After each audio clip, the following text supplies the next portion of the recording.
the living nightmare my family has been in since that day started. I knew before answering it was my father by the caller ID, and immediately my heart dropped. My mom was admitted to the hospital the day before for IV fluids and antibiotics to treat abdominal pain and an infection. My brother had been visiting us in Long Island. We were getting ready to celebrate my daughter's birthday. We had discussed coming up the day before with the kids and taking turns helping my mom, but my mom didn't want us to cancel the party. She told us she was feeling better. My brother and I decided I would stay in Long Island with the kids and he would head home to help. But seeing the call coming in at 5:59, answering it confirmed my worst fears. "Mom's really sick," my dad said. "Mom's really sick." He handed the phone to the ICU doctor who updated me on my mom's now critical condition. Coded, shock, multisystem organ failure. Many terms, all words I'm familiar with as a physician, but never had they been associated with my family. As I was driving to the hospital, my brother called and told me to pull over. My mother was coding. Her heart stopped and they were doing CPR. I will never get these sounds out of my head, listening to my brother, my sister, and my father sobbing, crying, and screaming at the universe to save my mother. I have never felt more helpless and useless in my life. The pain of not being able to help my mom when she needed it most. What good was it for? All the years of training, and I couldn't do a thing to help her. I listened over the phone as she died and then was revived this time. I spent the next few hours driving, not knowing if my mom would be alive when I arrived. She was, but barely. I was with my family outside her ICU room when her heart stopped for the last time at 2:23 p.m. We listened for 30 excruciating minutes as they attempted CPR for the 7th time. Only this time there was no further response. She was pronounced dead. After that moment, everything blurred. It was just pure pain. It was sobbing, crying, shock all around me. I didn't know where to turn, who to try to help first. I called my husband and heard him fell apart, but I could do nothing.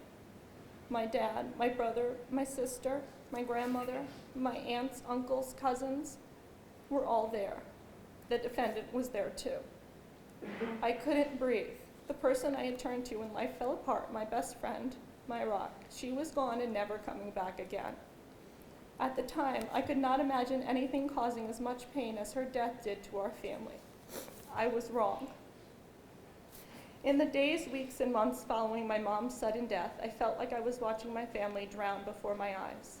I was desperately trying to deal with my own overwhelming grief and at the same time trying to save my family from theirs. My children, my husband, my father, my sister, my nieces and nephews, my brother, my grandmother, all in pain and struggling, and I was helpless. My grandmother, my mom's mother, is no longer here to share her story, but I feel the impact of my mom's death on her needs to be shared as well. She was 92 years old and with us at the hospital the day my mom died. My mom's death and everything resulting from the crime greatly impacted her during her last 17 months of her life. My grandmother had moved in with my aunt in June of 2015. Her dementia had been progressing over the years and was no longer safe to be living alone. My mother was very close to her mother and many responsibilities as one of her caretakers. She had daily alarms set on her phone to call my grandmother and remind her to take her medications.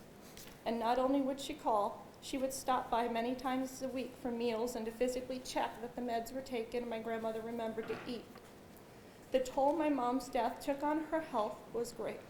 She declined over the next several weeks to the point where my aunts were no longer able to provide her with the care she needed at home. She was moved into a nursing home within weeks of my mom's death. She spent the last year of her life watching her family, her remaining 7 children, severed and destroyed by grief and pain. She died in January of 2017.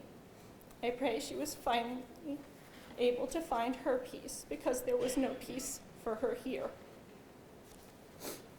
Over the next several months, I spent any free time trying to get us answers to what happened. My family and I spent countless hours researching phone calls and emails, all searching for answers. But the answers that eventually came brought our lives to a complete standstill. Someone was targeting us. The killer who intentionally poisoned my mother was now going after my brother.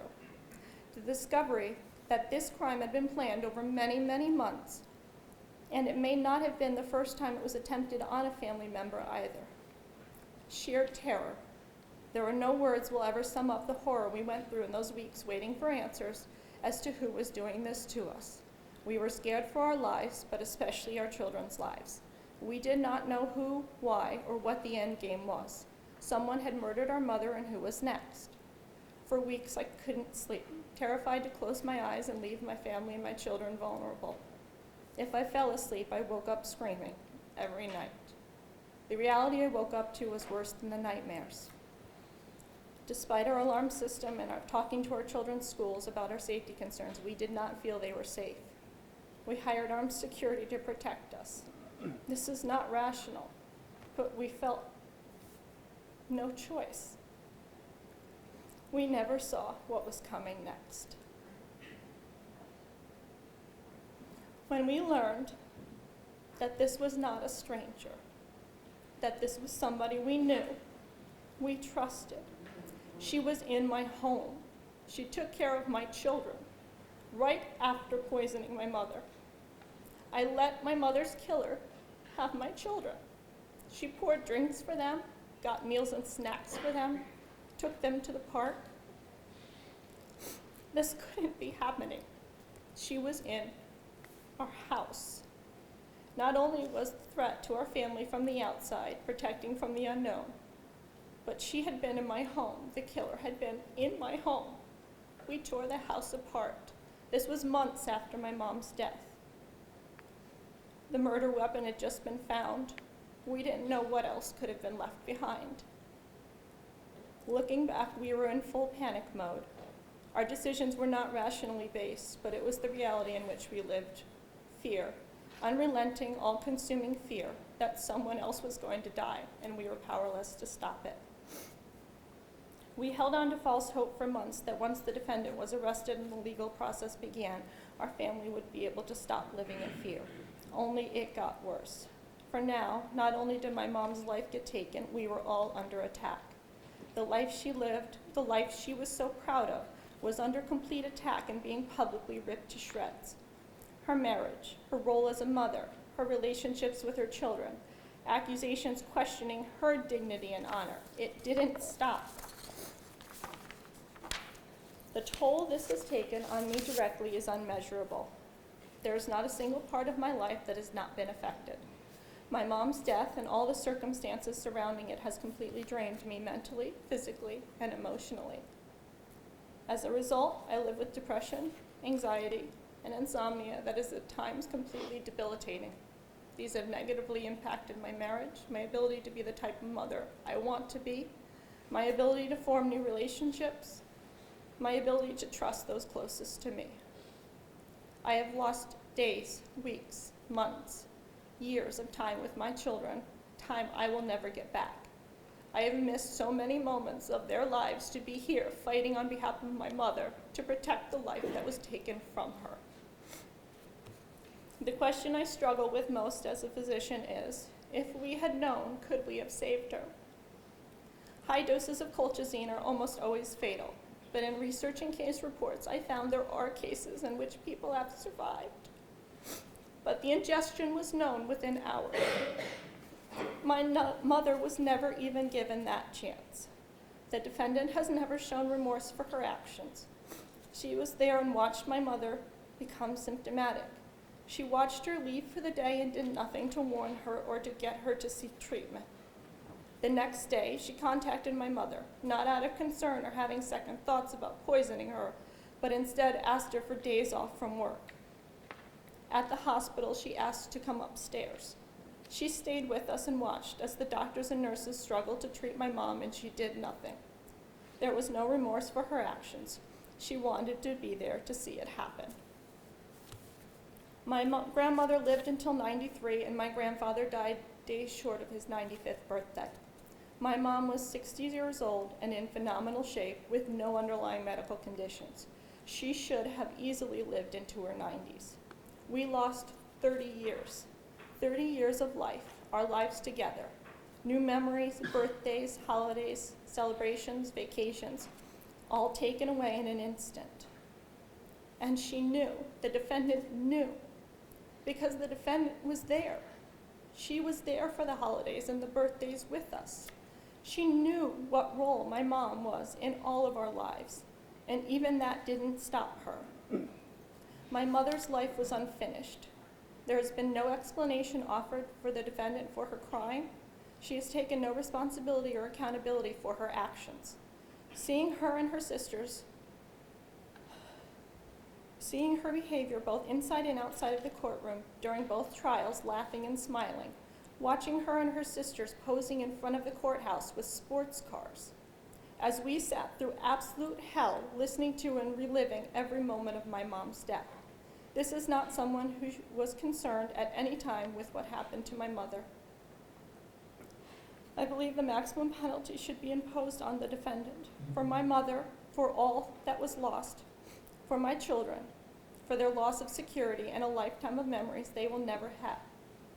On behalf of the family of Mary Yoder, with sincere gratitude, I thank you for the opportunity to speak. It is said a mother's heart is the heart of the family. It beat for the last time, July 22nd, 2015.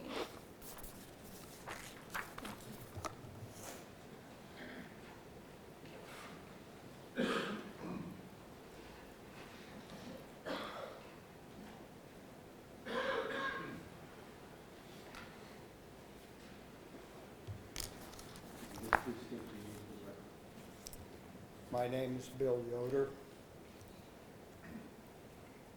I'm Mary's husband. We were married. We were married for nearly 40 years. She was my love, my life partner, my soulmate. And I want to share who she was to me and to her family and to those who knew and loved her.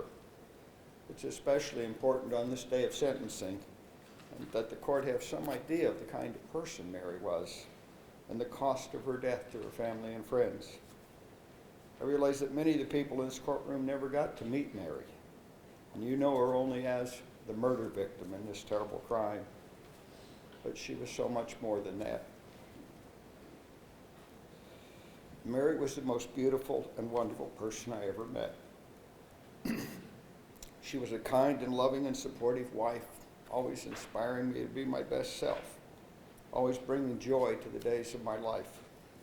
She was a kind and loving mother and grandmother, daughter and sister. She was a loving doctor who genuinely cared for all of her patients. She was an avid gardener. She was also an inspired and talented creative artist, a potter, a painter, a writer, a dancer, a singer, a person who brought so much beauty to this world. She was always so full of joy and energy and love, and it was infectious. She brought light into every situation. Over a year after Mary died, I received an email from a woman whose name I didn't recognize. She said she'd met Mary several years before in an airport lounge when a flight was delayed an hour. They started talking, and that woman told Mary about the problem she was having with her teenage daughter. She said that